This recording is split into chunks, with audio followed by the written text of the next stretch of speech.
আসসালামু আলাইকুম, সবাই কেমন আছেন? আশা করি সবাই ভালো আছেন। আমি আলহামদুলিল্লাহ ভালো আছি। অনেকদিন পর ভিডিও নিয়ে আসলাম। তো আজকের ভিডিওতে আলোচনা করব কিভাবে আমরা আমাদের মুরগির বাচ্চাকে সুস্থ রাখবো। অনেক সময় দেখা যায় আমাদের মুরগির বাচ্চা 15 পিস নিয়ে বের হয়, সেখান থেকে মরতে মরতে 5 থেকে 6 পিস বাচ্চা বেঁচে থাকে। সবগুলো টিকাতে পারি না আমরা। তো কী কারণে আমরা সবগুলো বাচ্চা টিকাতে পারি না এবং কীভাবে পরিচর্যা করলে মুরগির বাচ্চাগুলো সুস্থ থাকবে এবং সবগুলো টিকানো যাবে, সেই বিষয় নিয়ে আলোচনা করব। তো প্রথমে যে কাজটি করতে হবে, আমরা যে একটি ভুল করি সেটা হচ্ছে আমরা অনেকেই আছি গ্রামে মুরগগুলো উন্মুক্তভাবে পালন করি। সেই সাথে সাথে আপনার যে সময় বাচ্চা নিয়ে বের হয় আমরাও মুরগির সাথে বাচ্চাকে ছেড়ে দিই, মুরগিকে ছেড়ে দিয়ে উন্মুক্তভাবে পালন করি। তো এই ভুলটি করা যাবে না। আপনাদের মুরগির বাচ্চা যখনই ফুটে বের হবে আপনারা সবগুলো বাচ্চাকে নির্দিষ্ট একটি স্থানে বন্দি করে রাখতে হবে। আপনার টানা 1 মাস পর্যন্ত যদি বন্দি করে রাখেন তাহলে দেখবেন আপনার মুরগির বাচ্চাগুলো অসুস্থ হবে না। যদি আপনার উন্মুক্তভাবে ছেড়ে দেন তাহলে যেই অসুবিধাগুলো দেখা যাবে সেগুলো হচ্ছে আপনারা দেখবেন আপনাদের বাচ্চা কোনো ঠান্ডা লাগছে, তারপরে প্রাকৃতিক কিছু দূষিত খাবার খাবে, সেগুলো খেয়ে আপনাদের মুরগি অসুস্থ হয়ে পড়বে। সেই জন্য আপনার নির্দিষ্ট একটি স্থানে মুরগির বাচ্চাগুলো বন্দি করে রাখবেন।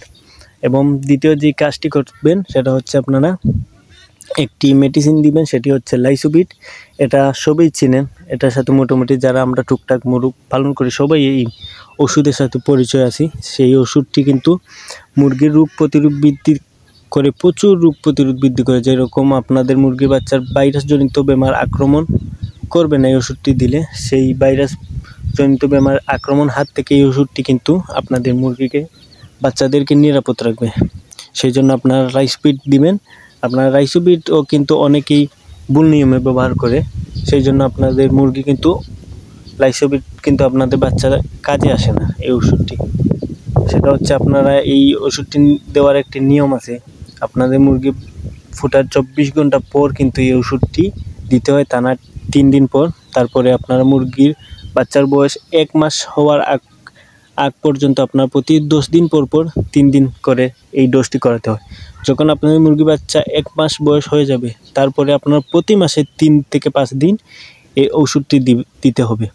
এই নিয়মে ওই ওষুধটি খাওয়ানো আমরা অনেকেই ভুল করি, একদিন দিয়ে আরেকদিন দিই না, যে কারণে আমাদের মুরগির বাচ্চার রোগ প্রতিরোধ বৃদ্ধি করে না। তো প্রথমে কাজটি বললাম আমি, আপনাদের মুরগির বাচ্চাগুলো একটা নির্দিষ্ট স্থানে বন্দি করে রাখবেন। আর দ্বিতীয় সেই কাজটি হচ্ছে এই লাইসোবিট মেডিসিন দিবেন। এই পাশাপাশি কিছু প্রাকৃতিক ওষুধ দিবেন, সেটা হচ্ছে প্রতি মাসে 5 দিন দিবেন। আপনারা আদা, রসুন এবং কালি জিরা পেস্ট করে আপনার পানির সাথে মিশিয়ে দিবেন প্রতি মাসের 5 দিন। সর্বশেষ যে কাজটি করবেন সেটা হচ্ছে আপনারা স্টার্টার ফিড দিবেন। আমরা অনেকে ভুল করে কিন্তু চালের খুদ দিই। চালের খুদ দিলে কিন্তু মুরগির বাচ্চা ঠিকমতো বড় হবে না, আর অনেক ধরনের বেমার আক্রমণ হবে। প্রথমে যে বেমারটি আক্রমণ করবে সেটা হচ্ছে কৃমি হয়ে যাবে। সেই জন্য আপনারা মুরগির বাচ্চাকে 1 মাস হওয়ার আগ পর্যন্ত আপনারা স্টার্টার ফিডটি দিবেন।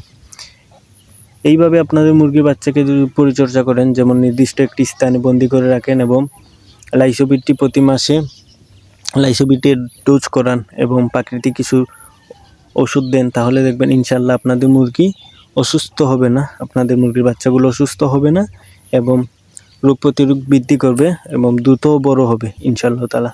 তো আজকে ভিডিওটা এই পর্যন্ত। যদি আপনারা ভিডিও দেখে কোনো প্রকার উপকার হয় তাহলে আমার ভিডিওটি একটি লাইক করে দিবেন এবং চ্যানেলটি সাবস্ক্রাইব করে পাশে থাকবেন। ধন্যবাদ সবাইকে।